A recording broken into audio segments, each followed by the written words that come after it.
Imagine waking up every day thinking you're building a life with someone, only to discover they've been quietly planning yours without you. My name is Emily Turner, and for years, I let my husband control everything, my money, my choices, my dreams. But the day I overheard one phone call, the day he slipped and showed who he really was, that was the day I stopped being afraid. I'm a 32-year-old graphic designer living in Portland, Oregon. Soft-spoken, people-pleaser, always the one smoothing things over. My husband, Jason Turner, was the opposite, charismatic, loud, charming, the type of guy who walked into a room and owned it. When we met at a friend's 4th of July barbecue, I thought he was everything I ever wanted. The confident guy who made me feel safe. At first, he really did. He brought me coffee every morning, left notes in my lunchbox, told me that I was the best thing that ever happened to him. I believed every word. But slowly, things shifted. Tiny comments. Little digs. Moments where he'd correct the way I talked, dressed, or even smiled. "Babe, you're too innocent," he'd say. "You need someone like me to keep you grounded." Back then, I thought he was just protective. Now I know the truth. He was grooming me to give up control. Married life became a performance. Jason insisted on managing our finances because you're too soft for money stuff. He picked our apartment because you don't know neighborhoods like I do.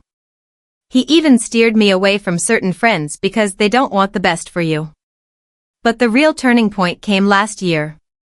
He got a new job at a tech startup. High pay, huge benefits, fancy dinners with important people. And suddenly, I wasn't enough. He started saying things like, "Just stay pretty and supportive. Don't stress me with emotional stuff. I'm the one carrying us." Every time I tried to push back, he said I was overreacting or too sensitive. Classic gaslighting. Still, I stayed. Because I believed in marriage. Because my parents raised me to work things out. Because I didn't think I deserved better. Until I found something. Something he never meant for me to see. It began with a simple text message. I was grabbing laundry from the bathroom when his phone buzzed on the counter. "Let me know when she signs. We can move forward." I didn't know the number. And I hadn't signed anything recently. When I confronted Jason, he laughed. "You're paranoid," he said. "It's work stuff.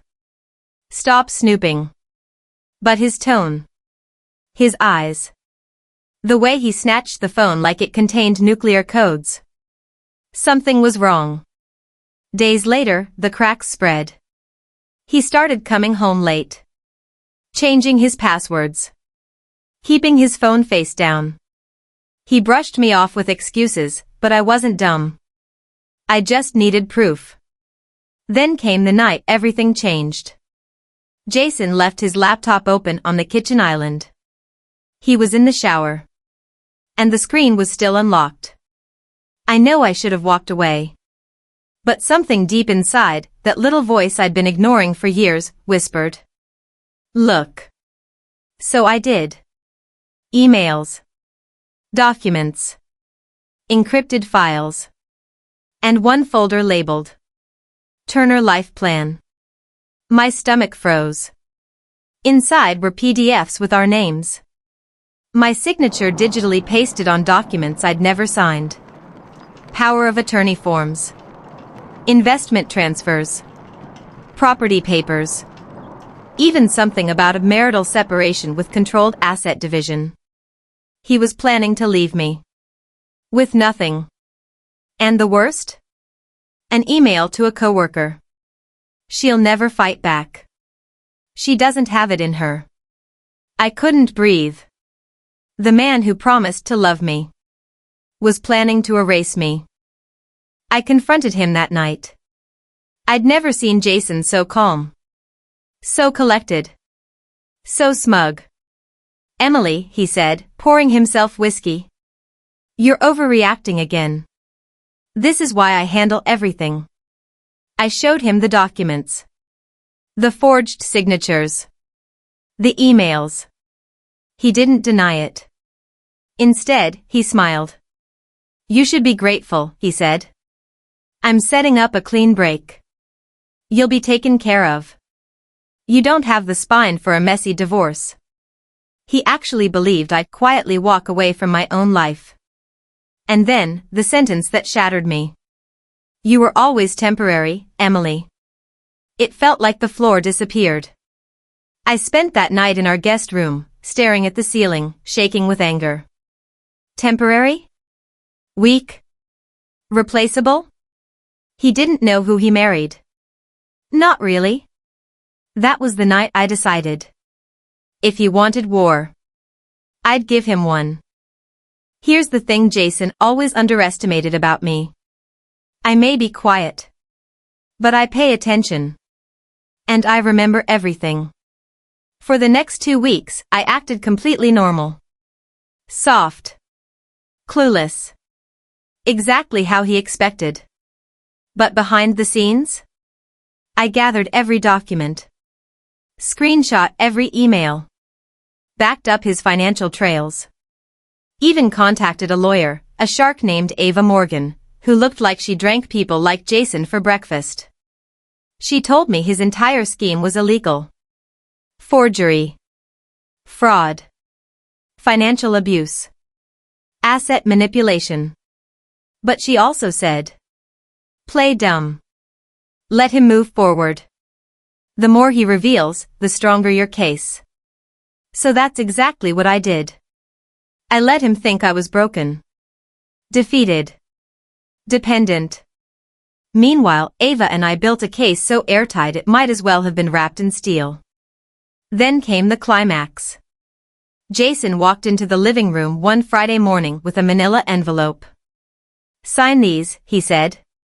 "It'll make things easier for both of us." It was the final document to transfer our joint savings, all $180,000, into his name. I looked at him with tearful eyes. "Yes, I forced them. Don't judge me. Are you sure this is best for us?" I whispered. He nodded confidently. That was all I needed. I pretended to think it over. And then I signed. But I didn't sign his version. I signed the copy Ava prepared, an official notice that I acknowledged his misconduct and financial coercion. He didn't even check. He was too arrogant. 3 days later, Jason was served at his office. In front of his boss. His coworkers. Everyone. Fraud charges. Forgery investigation. Emergency financial freeze. Divorce filing with evidence attached. He stormed home that night furious. "What did you do?" I sat calmly on the couch. "I grew a spine," I said. But the real twist? Remember that coworker he emailed, the one he might have been involved with? Turns out, she wasn't loyal. She gave my lawyer even more emails where Jason bragged about getting rid of me and keeping everything for himself. She even admitted he'd tried the same tactic with his previous girlfriend. He wasn't just manipulative. He was habitual. And now? He was exposed. The divorce settlement was brutal for him. I kept the apartment. Half the savings. My car. And I filed a restraining order after he tried showing up at my workplace.